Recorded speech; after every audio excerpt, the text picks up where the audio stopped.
What an incredible opportunity is for me to be able to be here. I just want to give a shout out to all the state leaders across the state, both in the House of Representatives and the Senate, as well as in the governor's office, for all that you do to set the policy to help us be here today.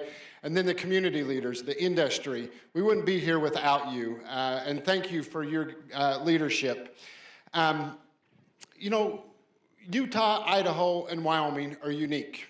We are all energy producing states. I truly believe that Utah alone, or Idaho alone, or Wyoming alone could go down the road and continue to be energy producing states and be mildly successful, honestly, in today's day and age.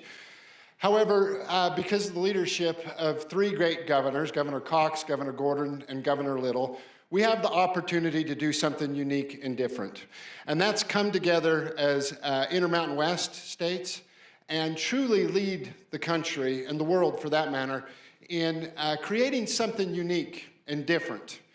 And a regional powerhouse, if you will, for energy production that will, I believe, make us as states, those three states, more successful than we would be if we went at it alone. And so I'm very grateful for the governors to be coming together and help lead this. Governor talked about what it took to settle the West, and that innovation is in our DNA. And I truly believe that. If you look at what's been created here in the Intermountain West in the three states, and specifically here in Utah, literally they turned the desert into a rose. And as the decades have passed, coal has been one of those leading energy sources that's helped get Utah to where it's at, and the West for that matter. And you think about how it started, and with the Transcontinental Railroad. Without coal, we wouldn't have the Transcontinental Railroad. That's what powered the steam engines to settle the West. And it then turned into generating power, and so on and other things, and we use coal for a whole bunch of things today. But now, as we're looking what's in the future, where it's the next new frontier, we stand at a crossroads, if you will. Is it going to be wind? Is it going to be solar? Is it going to be geothermal? We believe it's going to be all of the above. But you have to have that base load power. And I think most of us in this room today believe that nuclear can fill that spot. So we're going to talk a lot about that today and on the panel. Today, I'm honored to be able to moderate this panel. This panel is about power, obviously, and who generates it, who uses it, and how we stay ahead of not just the United States, but the world. And in many cases, how do we catch up to China and others that are ahead of us right now? And so we've got three great leaders here who I'm excited, who know the ins and outs, both from the power consumption side as well as the power generation side. We have Dr. John Van Wagner, who is the director of the Idaho National Labs. We have Dick Garlish, who is the CEO of Rocky Mountain Power. And we have Andrew Likens, who's the Vice President of Business Development for Crusoe Energy. So with that, I'd like to give you each a minute to introduce yourself, tell us a little bit about your business, and let's start with you, Andrew, and then we'll go down. Fantastic. Well, privileged to be here, and had some fantastic conversations with everyone in this room, so excited to learn more from all of you today. My name is Andrew Likens. I lead energy business development for Crusoe. We are a vertically integrated AI infrastructure company that takes an energy-first approach to building gigawatt-scale data centers across the country for large-scale AI compute clusters. I got to know Andrew's business about a year and a half ago, 2 years ago maybe. Senator Winterton, I saw him here today. Senator Winterton invited me out to the basin. And as we were driving around viewing the basin and the oil wells and the challenges they were facing, we came across these little shipping containers, they looked like, that were transformed into energy producing, and they were actually mining Bitcoin. Right there on the oil well sites in Vernal, Utah. And instead of burning the natural gas off into the air like is historically done at the well sites. They've figured out a way to capture that, run it through a generator, and mine Bitcoin right in the middle of vernal Utah. Talk about innovation. It's great to have you here, Andrew. Oh, thank you very much. I guess I'd add one comment there. So that Crusoe's legacy business started in 2018, focused on flare gas utilization and monetization through compute. I think the same sort of thesis that started that business was, and you guys know it in Utah better than anyone, it's easier to move a bit than a molecule or an electron. And so that's how Crusoe really thinks about building large-scale digital infrastructure. We want to bring that demand to where that energy exists, rather than trying to transport that energy to where you want to build a data center. We're excited for you to lead the way and be one of the leaders here in Utah for data centers. Thank you. Dick Garlish. Dick, you've been CEO for maybe about a year now of Rocky Mountain Power. Yeah, I've been the CEO for about a year, Rocky Mountain Power. Rocky Mountain Power, we serve Wyoming, Idaho, and Utah, about 1.2 million customers. It's where the Pacific Core fleet, it's where really the machines that run the interconnection is in Wyoming, Utah, and Idaho. And I'm excited to be here. I'm excited to talk about the future.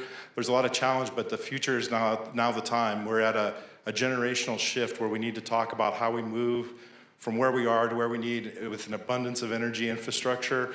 So we have what we need for today, but also the economy and the business and the quality of life that we're moving towards in the future. So I'm excited to be here and have this conversation today. Dick, I've had the opportunity to get to know you over the last year really well, and I consider you a friend, even though we don't always agree sometimes, and sometimes Dick has to get mad at me, but we find a way forward generally. But it's unique to have a CEO that truly does care, and you can see it in the way Dick operates and what he demands out of his team. We're lucky to have Dick as leading the helm at Rocky Mountain Power, and he really is working hard to listen to everybody, to try to find that balance, to solve some of the problems that we face. We appreciate Dick's leadership. Thank you. Dr. Wagner. Yeah, first of all, thank you for having me here, and what a great convening. Thank you to Governor Cox for the leadership in putting this on. This is really a fantastic event already. So my name is John Wagner. I'm the director at the Idaho National Laboratory. So Idaho National Laboratory is a Department of Energy, applied energy laboratory focused on nuclear energy. So I won't take up too much time with history, but what is now Idaho National Laboratory traces its roots back to 1949 as the National Reactor Testing Station. So in 1949, we had not yet demonstrated nuclear power. So the first electricity was generated on the site in 1951 with the experimental breeder reactor, which is now a museum open to the public. In the years that followed, particularly the next couple of decades, 52 different reactors were designed, built, and operated on that site. So now when people talk about advanced reactors, those technologies, for the most part, were demonstrated back in that period of time. However, we have not started up a new critical system on our site since the 70s, kind of related to Governor Cox's remarks. And so I'll talk a little, I'll save the rest, but what's happening now is very different than where we've been over the last couple of decades, and I think that's part of the conversation today. It's exciting, isn't it, Dr. Wagner, especially from your perspective? Incredibly so. So I'm a nuclear engineer. I moved across the country 9 years ago to be a part of what's happening out here in Idaho and in the Mountain West region. Dr. Wagner, I'll never forget when I first came into the legislature and we started talking about Idaho National Labs and what they do for the state of Idaho. And those of us here in Utah were extremely jealous. And we didn't have a national lab here in Utah. So we tried to work with Senator Hatch's office at the time to get something. And it just didn't work out for other reasons. But now, to be able to partner with Idaho National Labs and coming together as the three states, I can't tell you how excited we are from a state perspective. Thank you for your leadership on that and helping make that happen. So we appreciate it. Let's start with the big picture. What's changing, right? So Governor Cox talked about this. A year ago, this wasn't on anybody's horizon, right? In fact, I had a meeting with Rocky Mountain Power not too long ago, and I think 15 years ago, it was determined that we'd be using less energy today, and that was wasn't just Rocky Mountain Power, it was industry-wide.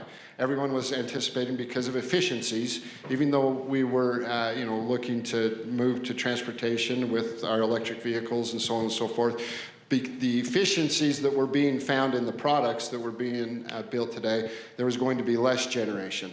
Now, all of a sudden, we find ourselves in a place where we're short. What's changing, and what do we need to do? Yeah, Dick. Yeah, so, I always start here. Electricity is so important. It is the backbone of our quality life and the engine of our economic growth. Having reliable, affordable power is key. And what's changing is a lot. And I'm glad you brought that up. 10, 15 years ago, we saw demand curves were down. We were realizing the benefit of efficiencies. And so the trend was industry-wide, including at Rocky Mountain Power, was to take advantage and capture those efficiencies and delay making investments in capital infrastructure. And that was beneficial for the time. But in retrospect, as we look back, I'm not sure it positioned us very well for the future. Hindsight's always 20/20, right? But we've seen just what I call organic growth, the 4 or 5% growth that we normally see. That's increased as we're all starting to use more electricity in our daily lives, from our iPads to our EVs. But we're also seeing, the emergence of new kinds of re-emergence of manufacturing, like Nate's doing at Taurus, but also new industry, what I think of as a new industry, which is the AI data center industry, and bringing that demand for power up. So now we're facing the challenge of how do we meet that generational challenge of where we are now, but also in the future, much like Governor Cox was saying in the 70s, where they looked out and said, what do we need for today and tomorrow, and how do we leave this better than we found it?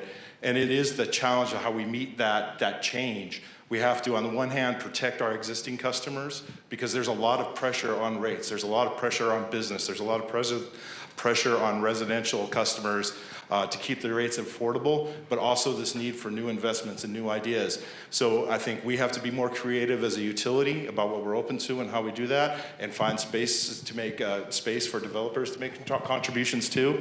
So we're moving together in a way that allows that path for us to build new infrastructure, including nuclear, which I think is a clean, dispatchable energy and a spinning mass that you can't have the grid without it, and we need more of it. So that's what I see as the change. So Dick, you talked about building new, right? And that's maybe where I want to go next. What makes Utah, Wyoming, and Idaho the right place to build new and to start that? And I'd like to get each of your perspectives on it, because you each come at it from a little bit different area, and there isn't anybody, I think, better that understands and knows why the 3 states might be a good place for us. So, yeah, I'll start.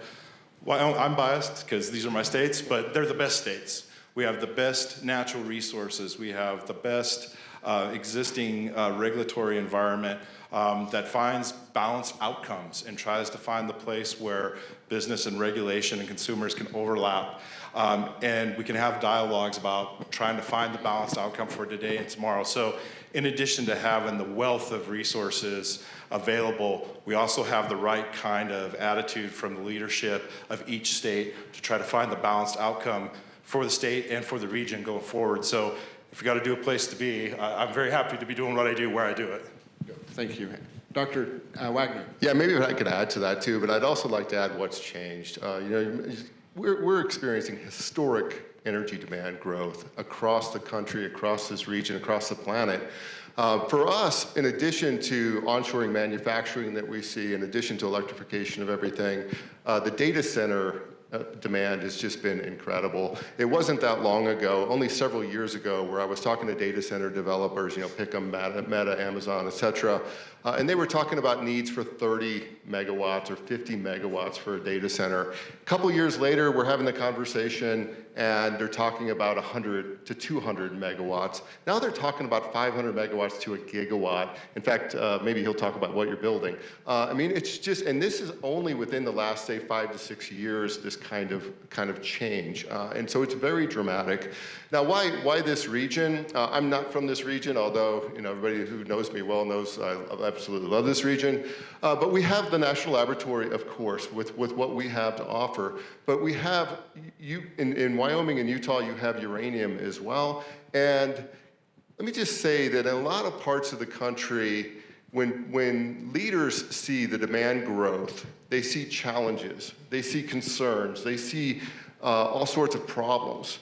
The leaders in this region of the country see opportunity. We heard a lot about abundance at an event last evening. They see and understand what energy means to economic prosperity, and as our Secretary of Energy, Chris Wright, likes to talk about, what it means to bettering human lives. So when you have bold leaders who are willing to lean into a challenge and turn it into an opportunity, and the resources to do so, you've got a great combination. I appreciate you recognizing that, because I've noticed that with Utah, Idaho, and Wyoming. We're not just looking at what's in front of us today, but we're looking 5, 10, 15, 20 years into the future, which I think sets us a little bit apart from many other states. So in fact, you see many other states still going backwards in energy production. So, yeah. Well, what people would talk energy subtraction instead of energy abundance. Andrew, anything you'd like to add? What makes these 3 states unique for your business? Yeah, I guess the only thing I'd touch on is we are constantly looking at delivering at speed and scale. In order to deliver at speed, you have to be able to work within the regulatory environment, within the leaders of these states, and have constructive conversations. That's not always possible everywhere.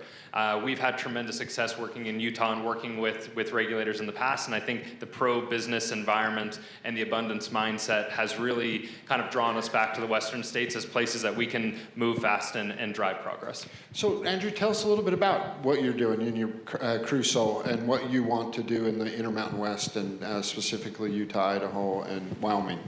Sure. So I mentioned earlier we are a vertically integrated AI infrastructure company. And you might wonder what that means, and we're kind of the first of its kind there. We really evaluate and develop land and power resources to build large-scale data center infrastructure, and we also operate a NeoCloud. So basically, we are kind of operating up and down the AI stack, from managed services to developing land and power assets. What we're doing in Abilene is building 1.2 gigawatts of digital infrastructure. And that is, I'd echo what Dr. Wagner said over there. This has changed very rapidly. A year ago, it wasn't multiple gigawatts, it was hundreds of megawatts. And now our minimum size that our customers are looking for is a gigawatt of IT load, which means you need 1.5 gigawatts of total power. And we can't just call up Dick at Rocky Mountain Power and say, hey, we need a couple gigawatts by next year. Yeah, and that's really the demand. There's a race on the AI side as well, and the demand is really in the next kind of 2 to 3 years, how can these folks fill their data center development pipeline? And so we're trying to solve that for them, and that's not going to get solved from a call to your local utility. That's going to get solved from creative energy solutions and different types of behind-the-meter energy development. So what Crusoe's really good at is the orchestration of physical power. At our Abilene site, we're building 300 megawatts of gas generation behind the meter and developing solar as well, in addition to a large-scale grid interconnection. So when there's peak demand and power price spikes, we can curtail that consumption from the grid and self-supply. So I think there are a lot of creative ways on the energy side that we can support this demand, and that's the role that I play at Crusoe and why we're here, because we believe that nuclear is a big part of the solution in the future. Andrew, you led us into a little bit about the being behind the meter, but yet still being connected to the grid. And Dick, I know we've had a lot of conversations about the challenges that proposes for your businesses and for the ratepayers, for everybody here in the state. Let's talk a little bit about that for just a minute. This year, Senator Sandel, Senator Colomore really worked hard on a couple different bills to try to find that balance. We had lots of discussions around this, and ultimately we landed with SB 132. And I keep hearing from everybody involved saying, you know what, I think we found the right balance. Did we find the right balance, and why is it so important that we do find the right balance? Yeah, so first I want to say, I think SB 132 is a great example of the leadership that Utah offers. I mean, we had a lot of people at the table with a lot of different perspectives, the utility perspective, developer perspective, customer perspective, with the goal of trying to find the balance, because as we try to move from where we are in the energy space to the energy future that we need, that abundant future, the truth is we are all in this together, and we all have a part to play, and we can't be provincial about protecting our turf, right? So we have to be open to ideas. So the balance I see in 132 from the utility perspective, and I'll let Andrew kind of talk about the other one, but from the utility perspective, this gives me tools that I can go to hyperscalers and developers and find a commercial deal to assign the costs to large-scale infrastructure. We talk about the gigawatts and how much. In Wyoming, it took 100 years to build out about a gigawatt of energy. In Utah, we've had as many requests. Our load along the Wasatch Front is somewhere like 3 gigawatts. Like at one point, I had double that, right? People looking to interconnect.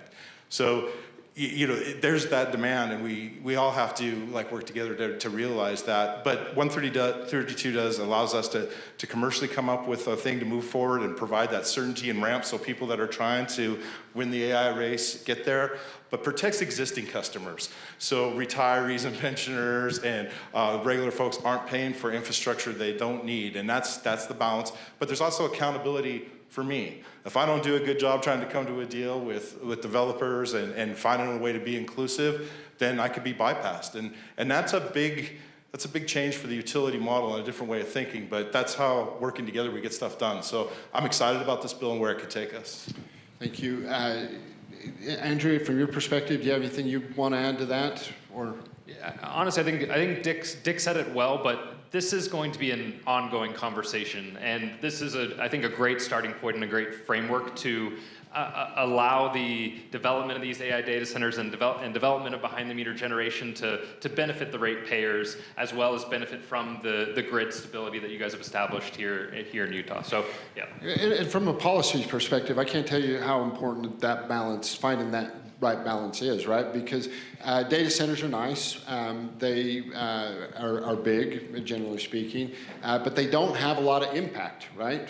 But because they don't have a lot of impact, they also don't employ, for the size of them, they don't employ a lot of people, right?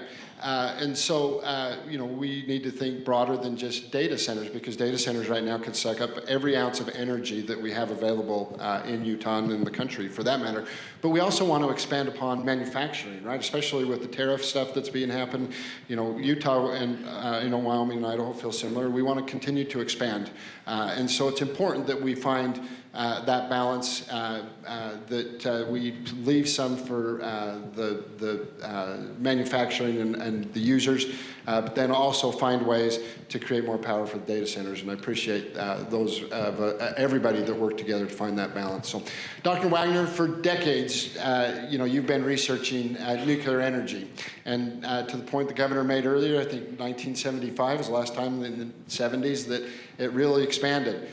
How do we move forward? How do we grasp the work that your lab's been doing over the last couple decades? How do we take that and make it a reality in Utah, Idaho, and Wyoming? So there's a lot in that question. But first I want to digress just a moment.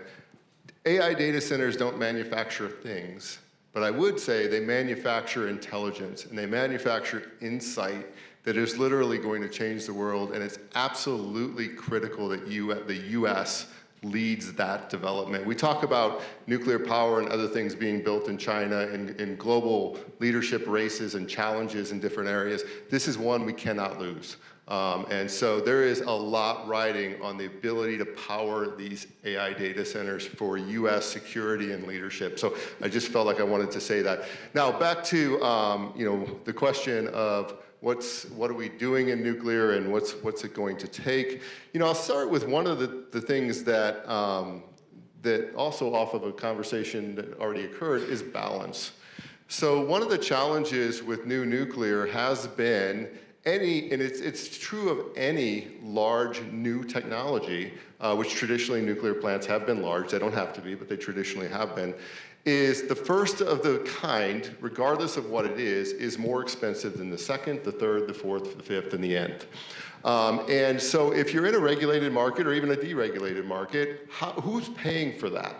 And so getting over that first-of-kind hurdle is incredibly important. So that's a balance that needs to be played, and entities need to come together to lean into that, and I believe they will benefit in the long term as a result of that. So that's not exactly your question, but coming back to, so what's happening at Idaho National Laboratory is we are working broadly. You can think about us is not only just developing breakthroughs in technologies like new materials and fuels and systems and instruments, and we can get into all that, but de-risking system-level technology. So we're working with a variety of companies, including the company that's going to speak next, TerraPower, on de-risking their technologies, both at the materials level, but also at the system level. So we're working with federal agencies and private companies to demonstrate new critical systems this decade, several, that will be the first new critical systems operating on our site in more than 50 years. And I think that's incredibly important to sort of break through to where this is real and seen as a viable option again. Is it safe?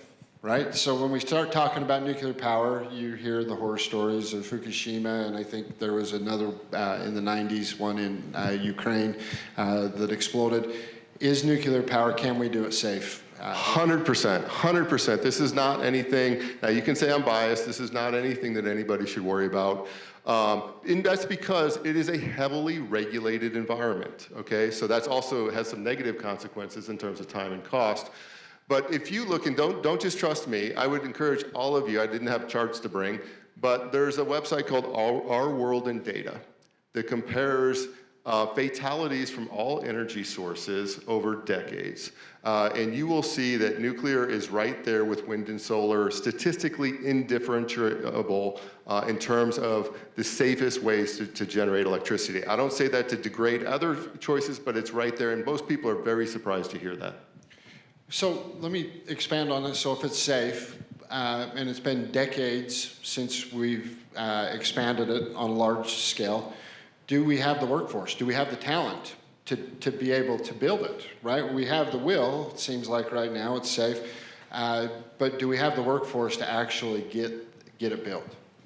So Talent. Today we do not in terms of the level that we need to build out, but just like any supply chain, we are taking steps to address it. Will they move fast enough? I mean, that's the challenge that we all have to contribute to and make sure.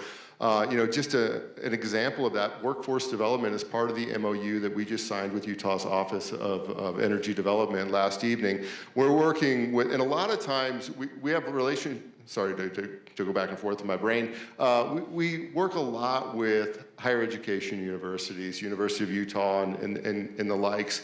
I'm a PhD in nuclear engineering, but we need a lot more than just like PhDs. In fact, that's not what we need. What we need is trades. What we need is welders and electricians and all those kinds of things. So we're working increasingly with trade schools and community colleges to develop those curriculums, and we're finding great partners around this region in that effort. And when that happens and we get those programs stood up, and as we are right now, we know that, but you're going to make sure they stay in the 3 states, right? Utah, Idaho, and Wyoming, that they don't leave and go to other states? The best way to do that is to be building so they have the job so they stay here. I like it. I like it.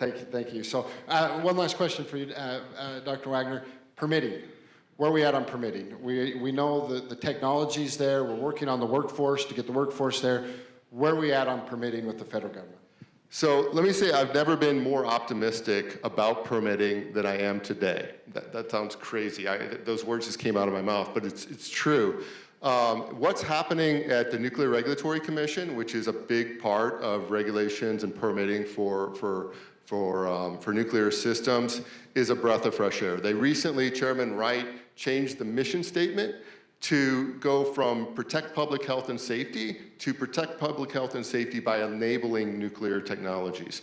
This is a huge shift that we're seeing. Bipartisan legislation came together last summer in something called the ADVANCE Act to focus on accelerating nuclear licensing. At the Idaho National Laboratory, we've been a part of this discussion. We just issued a report on Monday to House Energy and Commerce on additional opportunities to accelerate and improve the licensing process. In addition to that, these gentlemen probably know more about the next thing that I would mention that I do is EPA. Environmental permitting has been a huge challenge, and we see progress in that direction from our current Secretary Zeldin. Thank you. And Andrew, from your perspective, is the federal government in the way with permitting and different things? Are you able to work through the challenges there? Is there headwinds facing private business with the current regulations? I think the regulatory environment is always something that is going to kind of keep us manage our pace. I think in a lot of good ways and some negative ways. I think this current administration has made it very clear to us that AI, data center, and infrastructure development is a critical industry for them, and they're going to do everything they can to support us and accelerate that effort. So I feel confident about the direction that it's heading. Good. Dick? I'll just say, Yeah. I think all of Go us ahead. would say it's not that these problems in permitting are solved, but I think we like the direction that it's going on. Conversations. Well, it's been 100 days today, right? So it's moving quickly, and we'll see where it goes over the next 100 days, hopefully, right? Dick, we have 3 governors that are going to be here and part of this summit today, and that doesn't happen very often. In fact, it takes true leadership. But what would you say to the leaders, to the governors? What are the headwinds? How can we work together to help power companies and utilities provide a great opportunity for the economic development in our states and making sure that our states have the energy that we need to move our states forward? Yeah, thanks. It's amazing to have all 3 governors come together, and not just come together, but to share common principles and a common vision about where the Intermountain West needs to go.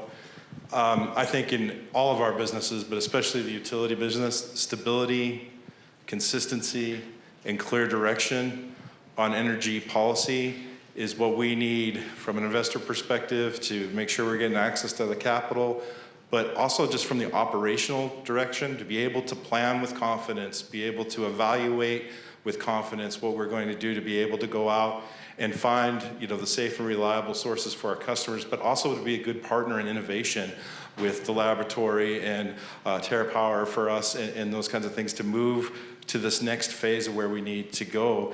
Without that kind of coming together and leadership on shared values, we don't have the stability and consistency, which, frankly, leaves me and my business at sea. So it's very much needed, and on the federal level, it would be great if they would leave me alone, to be honest with you, for like 10 minutes. But we've had a change of leadership. We've had a change of leadership in Region 8. We are already seeing more willingness to come and partner and give us some of that stability and consistency and a path through, which is very much appreciative. I know that the governors are in a position to lean on.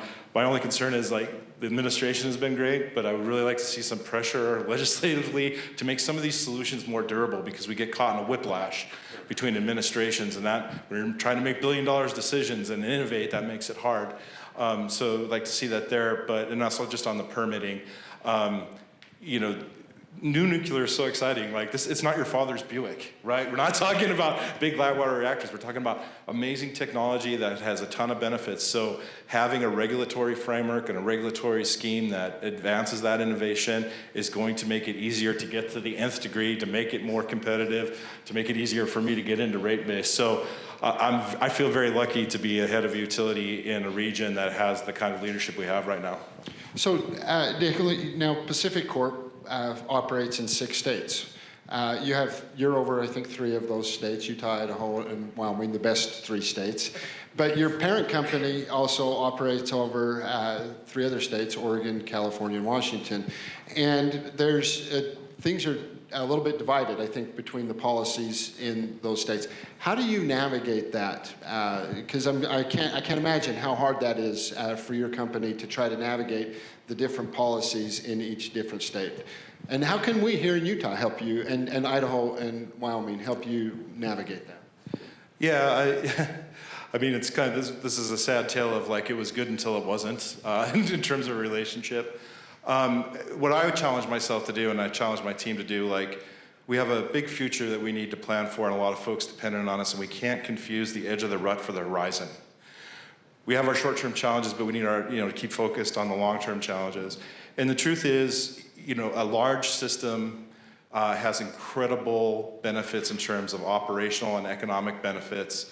So to have a large transmission generation portfolio, it's provided a lot of benefits across the region for affordable and reliable energy. And when everybody had the same vision forward and the same policy, least cost, least risk, reliable, and all those words meant the same, we were golden, right? We were able to know what to plan for, what we could put into rate base, how we could recover. But now what has happened and it's not a surprise, as states have moved with different visions of different policies and enacted regulations or came up with regulatory decisions to incent certain behaviors, it's just created gaps in recovery. So now we're not in a position, I don't have the stability, the clarity, consistency to chart the path forward, and it's complicating just the manage of the finance of the business. So activities like this, the governors coming together, laying out that vision of what they want for their states and how to align the regulatory mechanism in the legislature to, so we have that stability and consistency. That's honestly what I need more than anything to be able to move from where we are to where we need to be. That's great. I appreciate it. And we're coming towards the end of our time, but Andrew, from a business perspective, what do you need from the states? From a private sector, how can the states help you grow and your business innovate and grow? Yeah, I think a clear regulatory framework like Senate Bill 132 is a great start. That provides an ability for us to assess the opportunity to invest in the Western states very clearly. How quickly can we move? Who do we need to work with? What hoops do we need to jump through to make this happen quickly? I think the workforce development piece that was mentioned earlier is a critical one. At our site in Abilene, we will peak at 5,000 construction workers on one single data center campus site this summer. And of those, 1,000 skilled electricians are required. So we are pulling from 11 states from one of the largest electrical contractors in the country. And if as we all expect, if this grows at scale, the number of skilled tradesmen and craft labor that's going to be required is staggering. So I think an investment in that is critical. Yeah, can I just pile on that one real quick? We need that for that growth too, but I just make my pitch for trades and workforce development. I still need journey linemen and electricians and boilermakers and pipe fitters for my regular stuff. So I think that there is a lot that we can do. Chris Levesque at TerraPower has done a really good job of, as he's thinking ahead with that project, figuring out how we can repurpose workers that have maybe worked in the thermal plants in the new thing. So I just want to emphasize, like, it's good for the AI development and everything, but we need it anyway. So anything that can be done on that would be great. I think that's a great way to lead because, as we're headed into some economic uncertainty moving forward, and as people are looking to what are things that we know is going to be sustainable and in demand to help weather maybe an economic downturn, that's great advice. We need to be looking to expand our trades, and hopefully we're paying attention and we work to do that. I know Senator Milner in Utah has been a leader on that, and we're very grateful for the work that they've been that she's done helping create those pathways. So look, what an incredible opportunity to have this wealth of knowledge up here with us today. And I just want to leave you with a couple parting thoughts, if I can. Right now, you have an administration in the White House that is laser focused on working with the states. I know myself, Governor Cox, and the other governors have had direct conversations with the current administration and what can we do to help you be successful. And when we have great partners come together and we're all pulling in the same direction, trying to achieve the same thing, good things happen. We've had several conversations with LA Power. Most of you are familiar with the IPP and what the conversations that's happening there. Look, California has a stake at this too because they need energy. And nuclear energy is something that they're excited with, but they necessarily maybe don't want the nuclear energy being produced in their state. And so Utah, Idaho, and Wyoming can step up, and we can help provide that energy that other states are looking for. And I think that's what the goal is of this summit, the governor's Operation Gigawatt, and leading out on this. We're very grateful, Governor. Thank you. And to Governor Little and Governor Gordon, appreciate all that you guys do to lead the Intermountain West. And thank you all for being here with us today. Thank you.